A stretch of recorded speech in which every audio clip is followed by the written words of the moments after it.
You are my best friend and we've got some shit to shoot.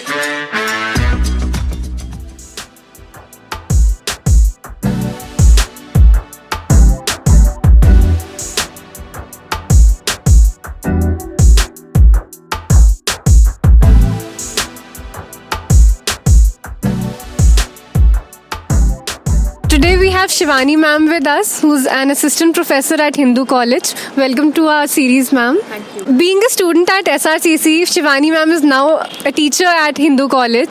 So today we'll be talking about her journey from being a student at SR to now being a teacher at Hindu. And ma'am, first of all, would you like to tell us about your educational background? Okay, so I've done my schooling from Summerfield School, and I've been a topper there.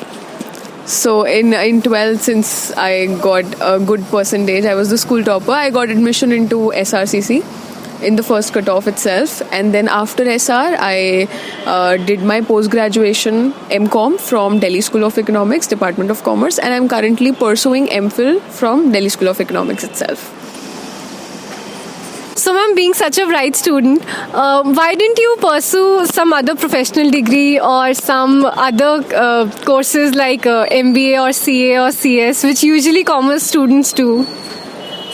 So it's like I am very scared of competitive exams. So I have been so scared of them since my after passing class 12th. I was so scared of competitive exam that I did not want to appear for that exam, which is usually there for entering into courses like BMS, BFIA. So I avoided that, and because I wanted to avoid those competitive exams, so I gave CPT, the foundation of CA, and I cleared that. But then I got to know that I've got admission into SRCC, and that was my the main dream. I wanted to get into that college only. So when I got there, again during those 3 years, things were very good, but as soon as I approached my final year, the third year, then again I got to know there's another competitive exam called CAT, which is even tough.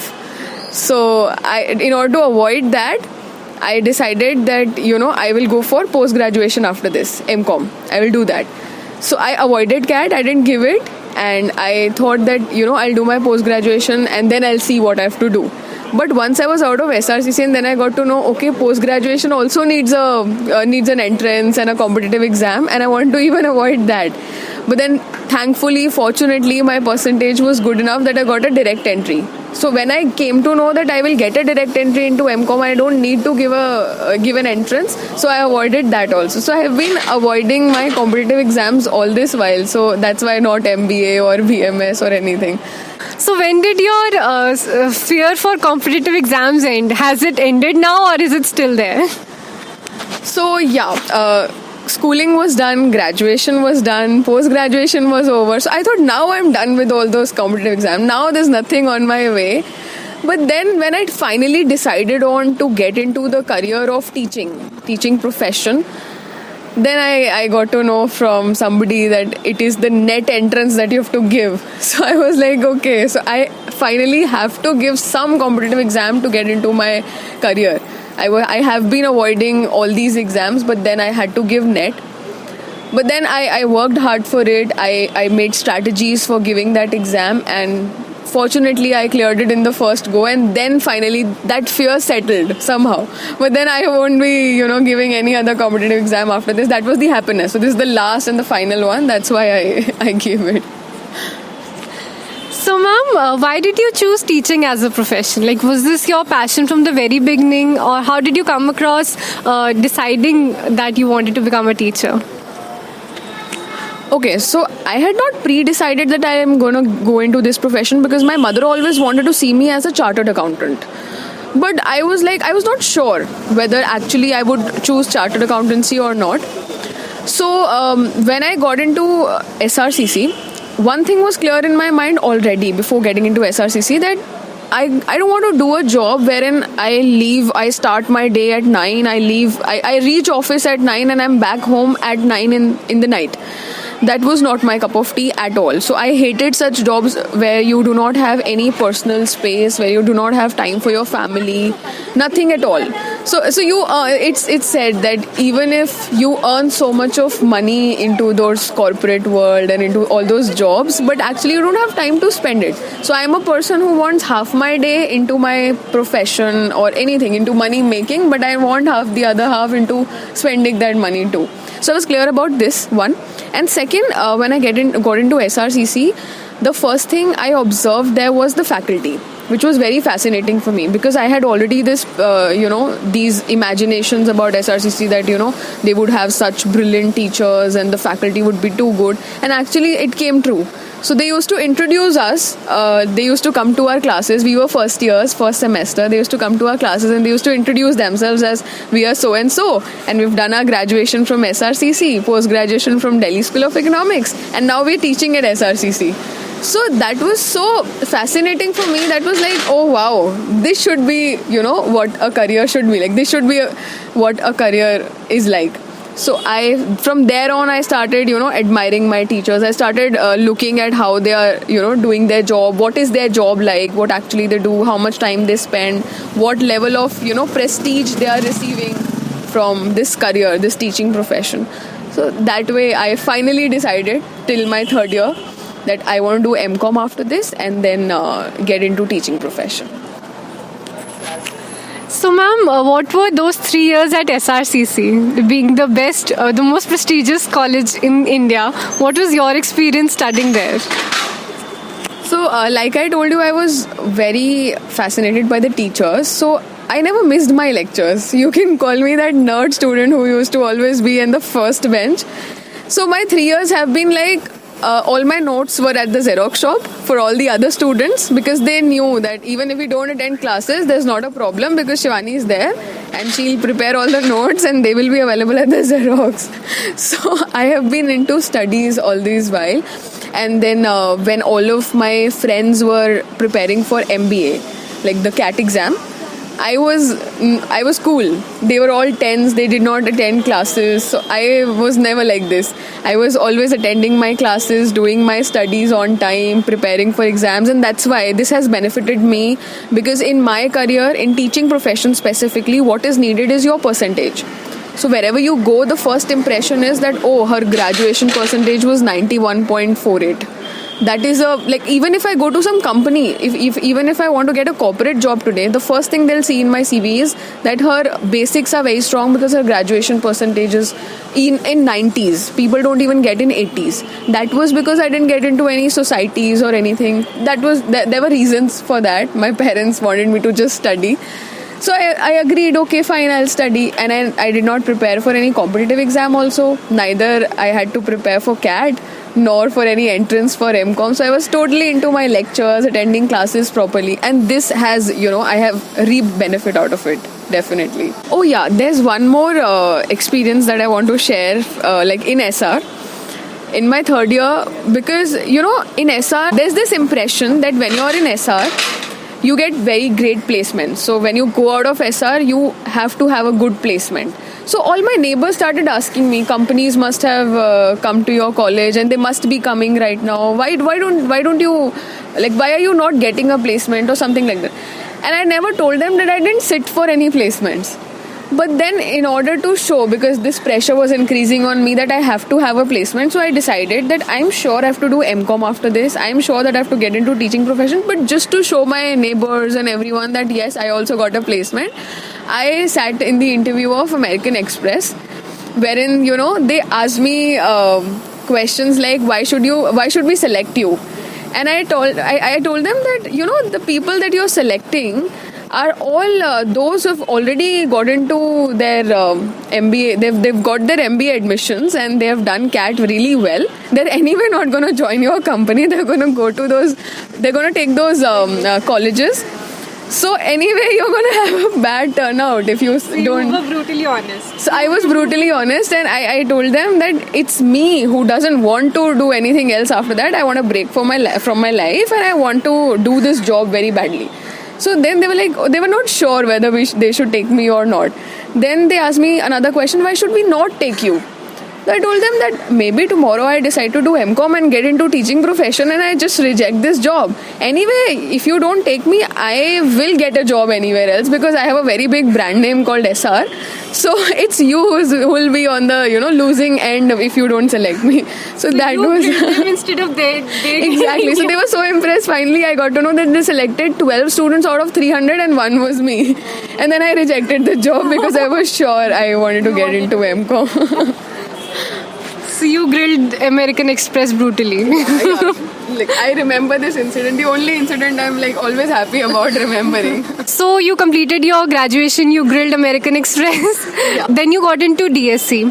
How were those 2 years like? So those 2 years were, I would say, a mixed feeling was there because the pressure of studies increased drastically. I even today I say that I don't recommend doing MCOM to anyone unless and until you are very serious about studies because it's not easy.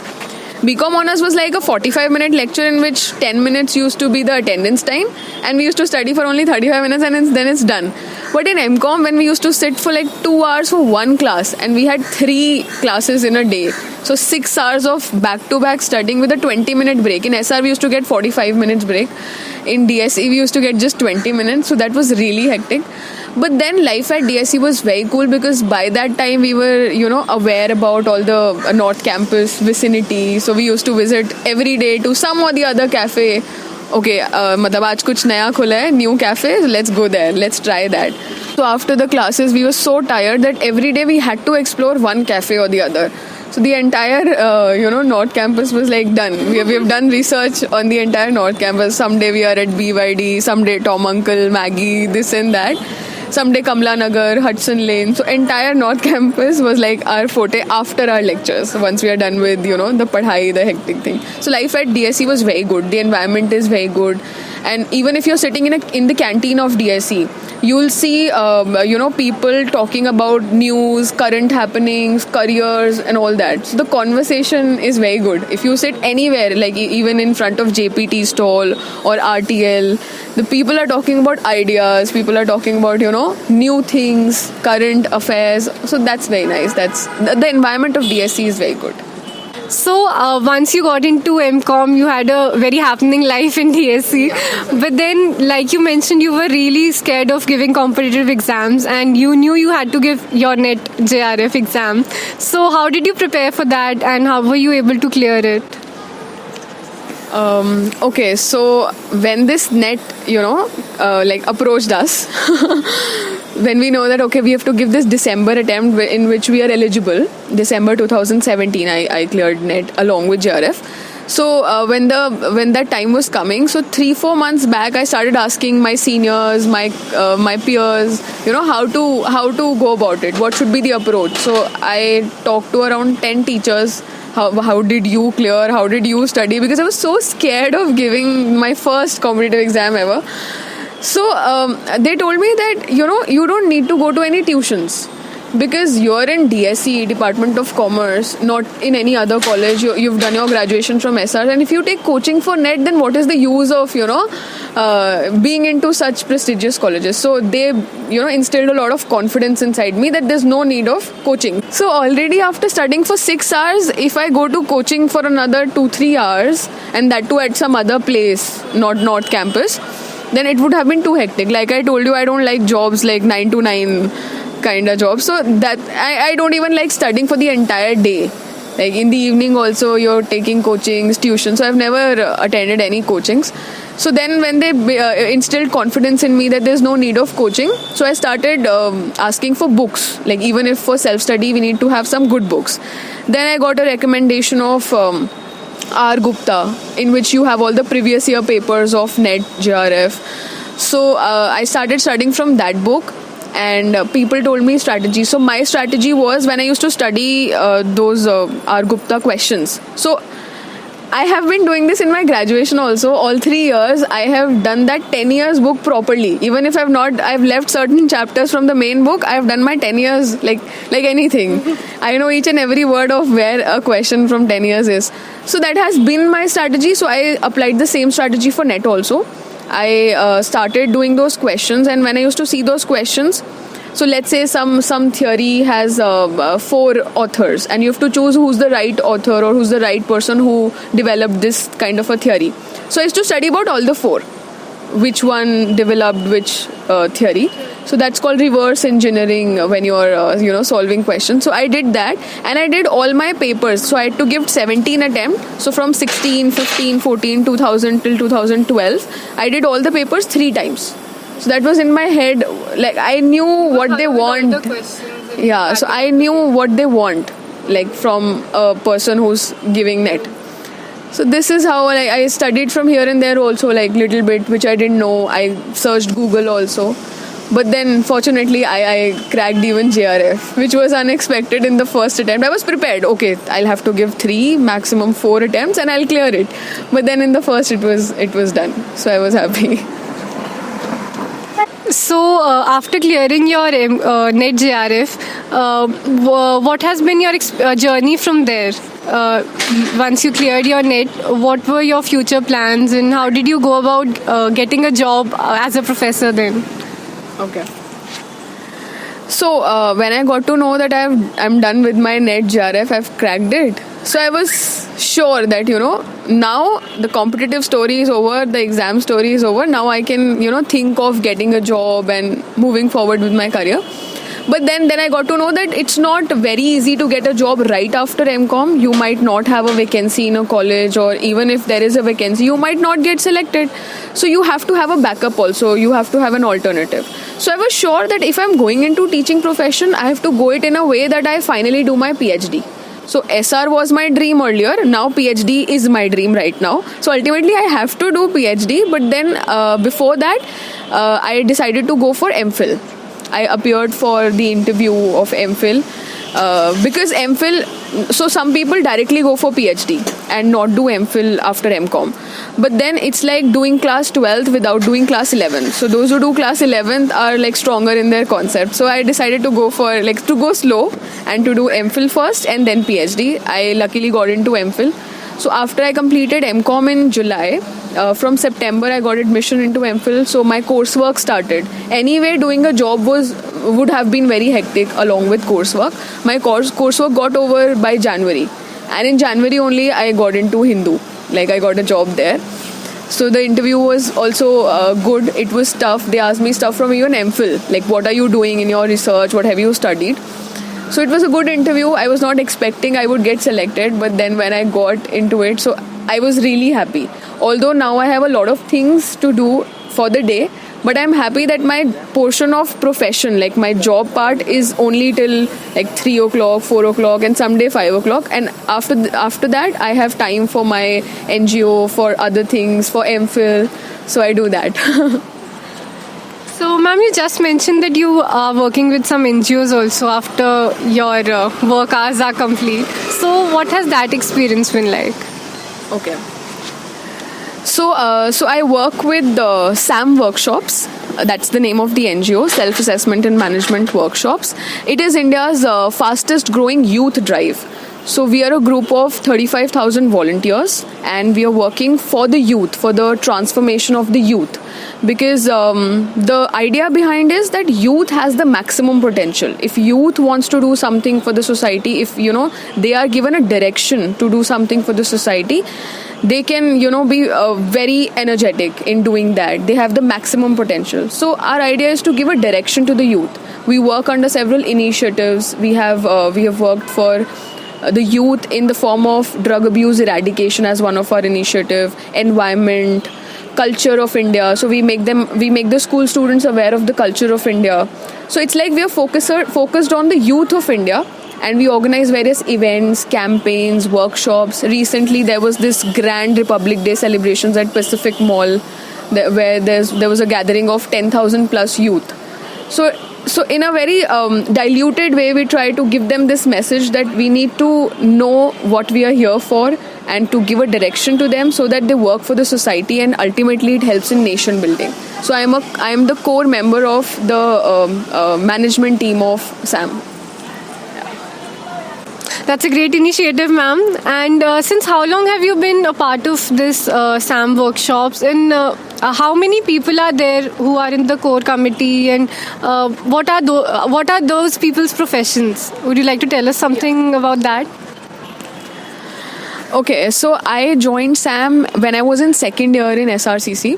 So it's been a long journey now, and we are a group of more than 35,000 volunteers.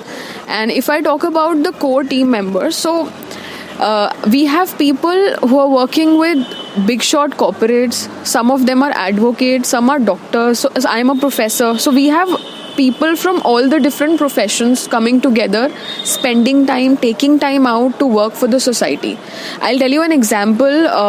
So when I entered SAM, I saw people there. So I got to know the experience of a girl who joined SAM, and she was very introvert.